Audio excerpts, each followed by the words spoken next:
Hello guys and welcome back to another video. Today I'm going to do mini book reviews of 4 books I recently read.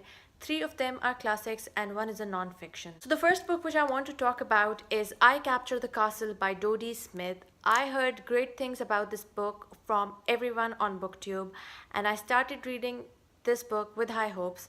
I loved the first half of the book, but I was not a huge fan of the second half of the book. The main character in the book is Cassandra, who is writing this diary, and this is basically her diary. I liked her at the beginning, but by the end of the book, I was not a huge fan. I thought she was childish, but then she is a child in the book, and that is the problem I had with the book. The story was written from the point of view of a young girl, and she has a sister, Rose, who I liked more as compared to Cassandra, even though she is portrayed as the selfish sister. The whole story just left me unsatisfied, and that is why I gave it 3 stars on Goodreads.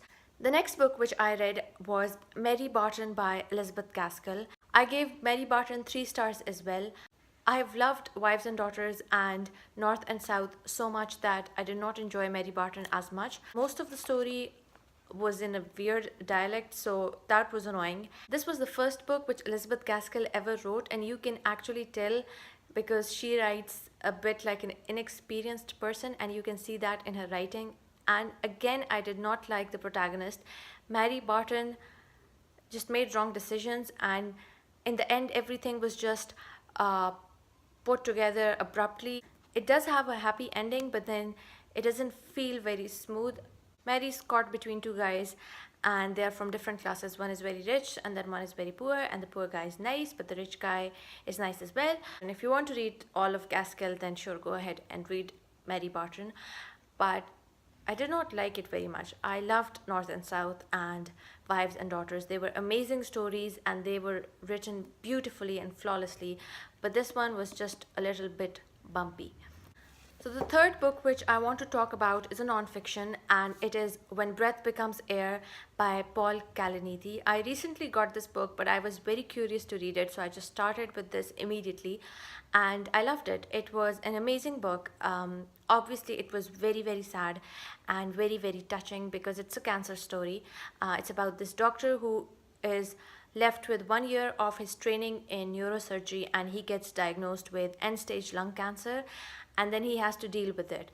The first half of the book is about his past. So he tells us why he decides to be a medical student, and then his journey through medical school, and then the training. I'm a young doctor myself, so I could relate to him, and I loved the first half of the book because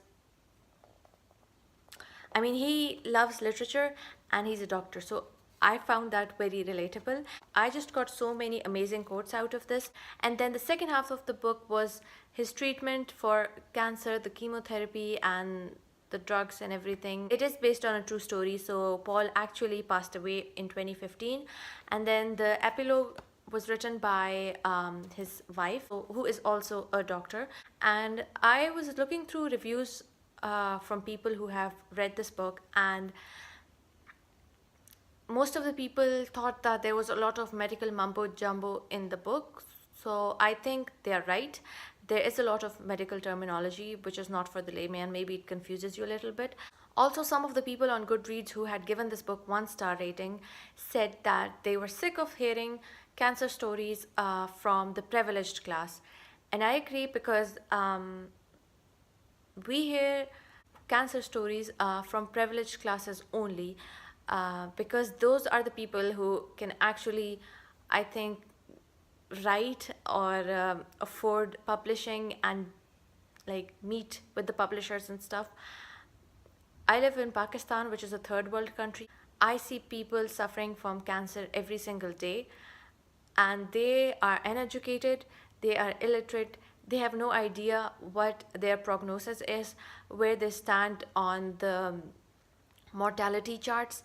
So, and they are happy. I think illiteracy is bliss for them, and not knowing their disease is actually saving them from depression. And this guy Paul knew everything about his disease, so it made him psychologically suffer more because he knew what the prognosis was, he knew what the treatment was.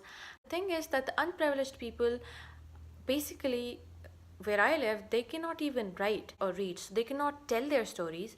The only way for anyone to hear about these cancer stories is if I decide to write a book, or if a person who is privileged and he is dealing with it can write the book.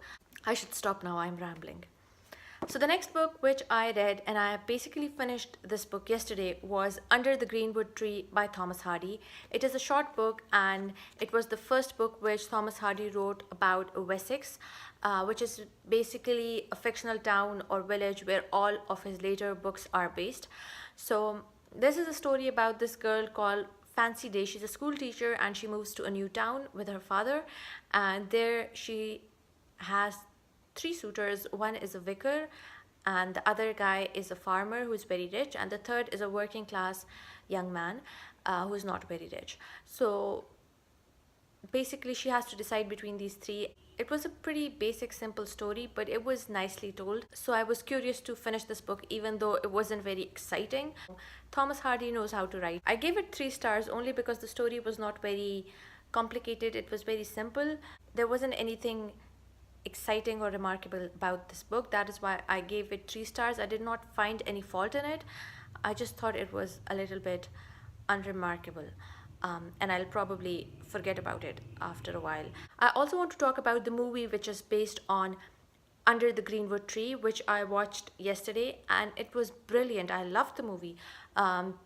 They spiced up the story. The actors did amazing job. So if you're interested, you could watch the movie, and it was amazing. 5 out of 5 stars for the movie. I also watched the movie of I Captured the Castle, which wasn't the best.